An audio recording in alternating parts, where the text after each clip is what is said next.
Have you ever heard of a country where you can see giant crabs that steal things, or where women are still being accused of witchcraft? This is the dark side of Tanzania. Tanzania is not just a site of Kilimanjaro, the highest mountain in Africa. Its history started with some of the oldest human settlements near northern Tanzania.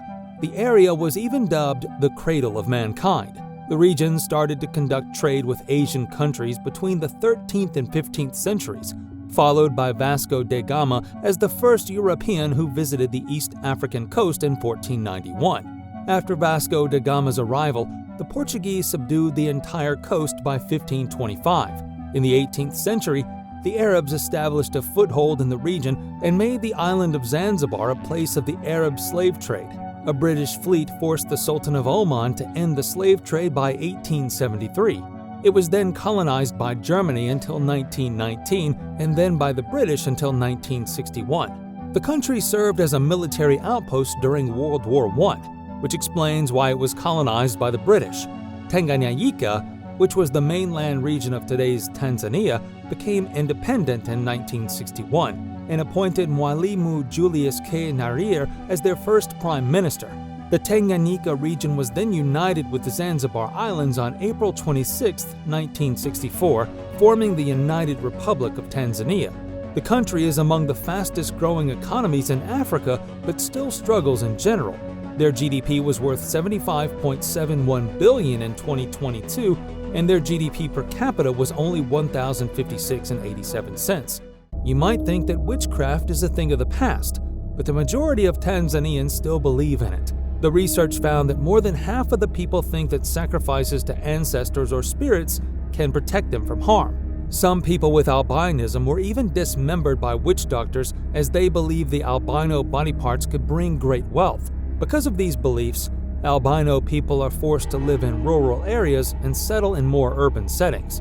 Older women in particular are also not safe, because they're often the scapegoat when it comes to the accusations of witchcraft. Although it's illegal to accuse someone of practicing witchcraft, it still leads to social sanctions and abuse, or even murder. One particular example is the case of a 66-year-old woman in northwestern Tanzania. Many people accused her of being a witch because of her appearance, full head of gray hair and bloodshot eyes, when in fact, it was because she was suffering from cataracts and often cooked with open fire. One day, she woke up with a dead snake in front of her house, which led her being accused as a witch by her brothers. She was forced to leave the village and gave her land to her family. Tanzania's Zanzibar Island is a place filled with fascinating facts. Don't be surprised when you encounter gigantic coconut crabs when you stroll along their beautiful beaches. These crabs can stretch out to 1 meter or 3 feet in length. They also have incredible grip strength and can lift the weight of a 10-year-old child. Their main dietary consumption is exactly what their name suggests, coconuts. But they're also known as predators of rats or seabirds who are flying past their burrows. Some even suggested that coconut crabs' broad diet might be the reason why Amelia Earhart's body was never recovered, because she was devoured by these crabs after she perished. They're not just known for their strength and diet though. They also go by the name of robber crabs. This is because coconut crabs often steal household items from nearby residents, such as saucepans and shoes. A researcher even saw a coconut crab stealing a bottle of whiskey in 1976.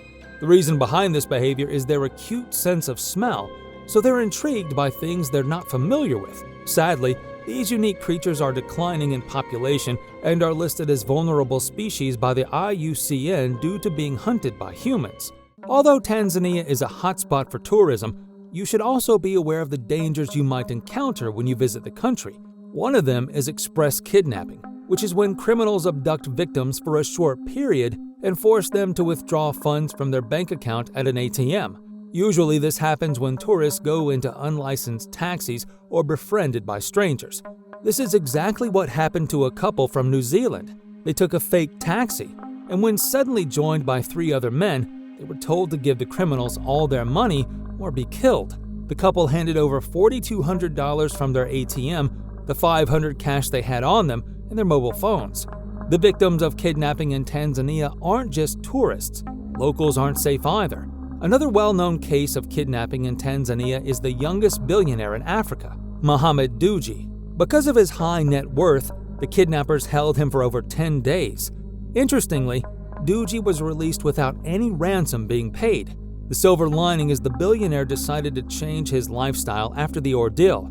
He said he felt the urge to give back and even invested over $400 million in agriculture in Tanzania to make an impact. Although Tanzania is not the biggest country in Africa, it was the site of the Mahi rebellion in the early 1900s, one of the bloodiest anti-colonial uprisings. It was a period when Tanzania was colonized by Germany, and the Germans enforced a violent regime to control the population. The policy included killing local kings who resisted their occupation. The colonization brought discontent among locals, and they were ready to fight back. A man claiming to be a prophet emerged. His name was Kinjekitile Ngwala, and he said he knew the secret to a sacred liquid called Mahi that could repel German bullets. Armed with only arrows and spears doused in Mahi water, the warriors spread through the colony to displace the colonizers. Impressively, the rebellion lasted for 2 years and involved people from diverse ethnic groups. In the end, the rebellion was unsuccessful and 300,000 Africans died. The story didn't end there. Thousands of human remains were brought to Germany as trophies and to conduct research. It was only recently that Germany's president admitted the country's atrocities and promised to bring back the human remains home. Another issue that Tanzania still struggles with is its lingering poverty. Although the country is growing economically, the majority of Tanzanians who live in rural areas experience extreme poverty. 26 million of the population live in poverty, making under $2 per day. Perhaps poverty is also why millions of children are forced into giving up their childhood and becoming laborers. In the country, there are around 4.2 million children ages 5 to 17 working as child laborers. That's why these children are unable to attend school. Most of them work full-time in the mining industry between 7 a.m. until 8 p.m. There are also cases of children being lured into working in another country as domestic workers, only to be told to beg on the streets. One example is a girl who was forced to beg on the streets of Nairobi and received no money for her labor. She ended up being abused for the next 6 years until she ran away. Some children are lucky enough and are given a chance to attend school, but they also face hardships. Some children could travel up to 60 kilometers each day from their home to school. At the end of the day, they often miss the lessons. The government is implementing different programs to counteract these issues, and hopefully, there will be improvements in the well-being of the children in Tanzania.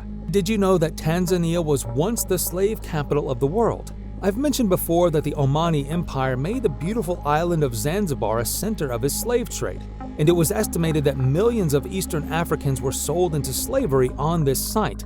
The slaves were taken to the Middle East where they worked as field workers, teachers, or harem guards. Initially, the Omani were using Eastern and Central European slaves, but due to the growing military power of the continent, they turned their interest to Africa instead. What's even more tragic is the fact that the majority of these slaves didn't make it through their journey from East Africa to the Middle East.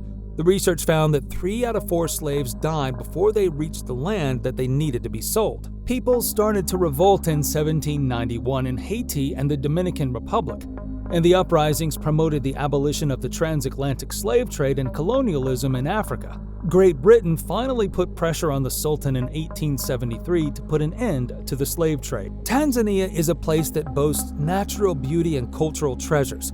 Despite its rich history, there are still dark sides that the country needs to resolve. From poverty to modern-day persecution, let's hope Tanzania can commit and address this issue so that one day it can emerge into an era of progress and prosperity.